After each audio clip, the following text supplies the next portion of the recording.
नमस्कार, मैं अबरारुल हक रहमानी। आप देख रहे हैं नेक्स्ट 9 न्यूज़। महाराष्ट्र की सियासत पर लगातार हमारी नज़र जो है वो बनी हुई है और अब देवेंद्र फडणवीस की जो स्थिति है वो पूरी तरीके से साफ नज़र नहीं आ रही। जिस तरीके से देवेंद्र फडणवीस की चर्चाएं जो है वो मीडिया में छाई हुई थी कि उनको सीएम पद जो है वो मिल सकता है, लेकिन जैसे ही सरकार का गठन होना था उससे कुछ घंटे पहले इस बात का ऐलान होता है कि एकनाथ शिंदे वो सीएम बनने जा रहे हैं। तो इस बात को लेकर के लगातार कहीं न कहीं नाराज़गी दबी ज़बान में जो है वो देवेंद्र फडणवीस की ओर से आए दिन दिया जा रहा है। लेकिन क्या पार्टी हाईकमान के फैसले के तले वो दबे हुए हैं और उनको इसी मजबूरी के तहत उस फैसले को जो है वो स्वीकार करना पड़ा। साथ ही अगर बात की जाए महाराष्ट्र बीजेपी अध्यक्ष चंद्रकांत पाटिल की, तो उन्होंने कार्यकारी सभा में पनवेल में एक बयान दिया कि हमने भारी मन से जो है एकनाथ शिंदे को सीएम पद दे दिया। इसका मतलब ये है कि भारतीय जनता पार्टी नहीं चाहती थी कि सीएम एकनाथ शिंदे बने।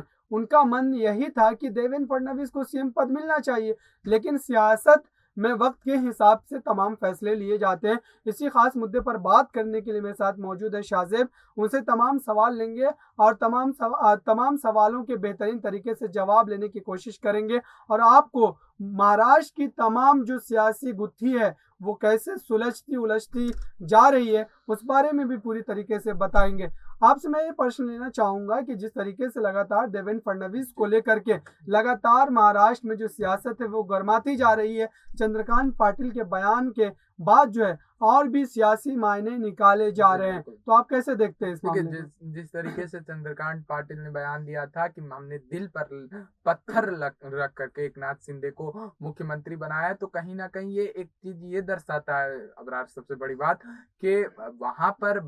पैठ को अपने भाजपा और ज्यादा महाराष्ट्र में मजबूत करना चाहती है। इस वजह से एकनाथ शिंदे को उन्होंने मौका दे दिया, क्योंकि अगर एकनाथ शिंदे को मौका नहीं देती तो बागी विधायक को ये यकीन नहीं होता कि उनसे जो और भी वादे किए गए हैं उनको पूरा किया जाएगा। लेकिन मंत्रिमंडल के विस्तार में अब देखना ये दिलचस्प होगा कि भाजपा के नेता जो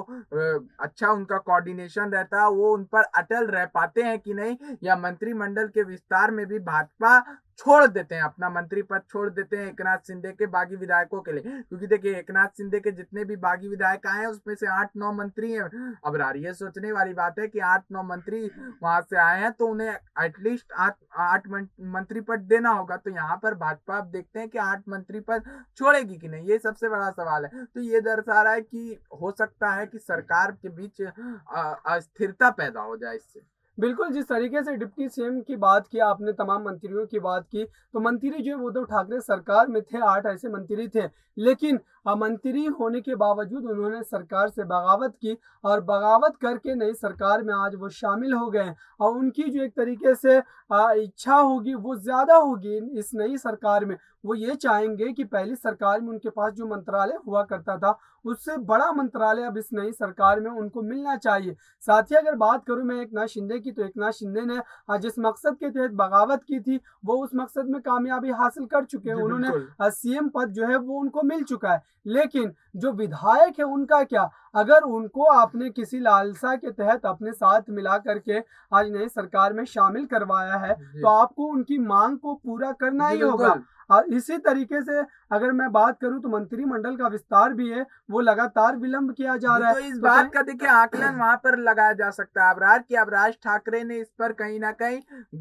लोहा गर्म है और उस पर हथौड़ा मारने का काम किया है। ये दर्शा रहा है कि अभी मंत्रिमंडल के विस्तार को लेकर के आप फूट नजर आएगा। और तो उन्होंने कहा है कि जितने भी विधायक बागी होकर के गए हैं वो हमारी पार्टी राज ठाकरे की पार्टी से मनसा से जुड़ सकते हैं। तो उन्होंने भी अब इस पर अपना बयान दे दिया। तो ये कहीं ना कहीं ये दर्शा रहा है अबरार के वहां पर जाकर के मुद्दे को लेकर के, मंत्रिमंडल के विस्तार को लेकर के अभी उन दोनों के बीच घमासान भाजपा और बागी विधायकों के बीच होना बाकी है और अभी सरकार में बहुत कुछ होना बाकी है। क्योंकि देवेंद्र फडणवीस ने तो मुख्यमंत्री पद छोड़ दिया, लेकिन जो विधायक है भाजपा के वो अपना मंत्री पद छोड़ेंगे कि नहीं। बिल्कुल जो विधायक हैं वो लगातार जिस तरीके से अपने बयान को लेकर के, अपनी मांग को लेकर के एक तरीके का दबाव जो है वो पार्टी हाईकमान के सामने रख रहे होंगे, और इसी वजह से लगातार जो है वो पार्टी, चाहे दोनों गुट की बात कर लूं मैं, एकनाथ शिंदे और देवेंद्र फडणवीस, दोनों के लिए मुश्किलें जो है वो अब पैदा हो रही होंगी, क्योंकि विधायक जो है लगातार जो अपनी मांग है उसको मनवाने की जो एक कोशिश है और मंत्री जी। पद लेने की जो एक कोशिश है उस पर लगातार बहस चल रही होगी अंदर खाने, और इसी बात को लेकर के जो है लगातार एक्सक्यूज दिए जा रहे हैं, चाहे वो देवेंद्र फडणवीस की ओर से हो चाहे एकनाथ शिंदे की ओर से। दोनों जो है एक तरीके से बयान दे दे करके इस बात को टालने की कोशिश कर रहे हैं कि आने वाले समय में मंत्रिमंडल का विस्तार हो सकता है, जी। लेकिन अगर इस तरीके से लगातार विलंब किया जाए तो आपको क्या लगता है कि आने वाले समय में जो अगस्त में चुनाव होने हैं, जिला परिषद समेत जी। और भी निकाय चुनाव, उसमें क्या बुरा असर पड़ सकता है? देखिए, जिस तरीके से भाजपा ने वादा किया है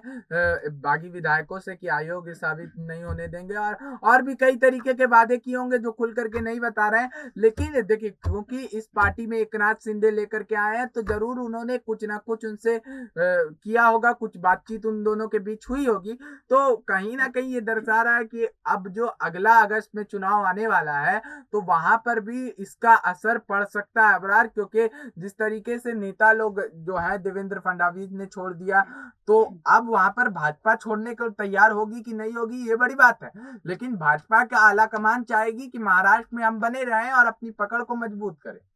लेकिन देवेंद्र फडणवीस की अगर बात की जाए तो वो लगातार इस बात को साधने की, समझाने की जो एक कोशिश है वो लगातार कर रहे हैं कि महाराष्ट्र में सत्ता गिराने से लेकर के सत्ता बनाने तक जो एक प्रयास था, बेहतरीन प्रयास जो था वो देवेंद्र फडणवीस का ही था, और इस प्रयास को लगातार जारी भी रखे हुए। जिस तरीके से सरकार गठन के बाद भी आज वो राज ठाकरे से मुलाकात कर रहे हैं, राज ठाकरे को एक तरीके से मंत्रिमंडल में शामिल होने का न्योता दे रहे हैं, साथ ही ये बयान भी दे रहे हैं कि वो मातोश्री जा करके उद्धव ठाकरे से भी मुलाकात कर सकते हैं, और उनको मनाने की जो कोशिश है वो भी जारी है उनकी तरफ से। तो कहीं ना कहीं वो अपनी उस प्रयास का लोहा जो मनवाने की कोशिश कर रहे हैं भारतीय जनता पार्टी के हाई कमान के सामने, कि हमने जो प्रयास किए थे उसका जो फल स्वरूप हमें मिलना चाहिए था, कुछ बड़ा पद, वो हमें नहीं मिला, और हमें डिप्टी सीएम पद जैसे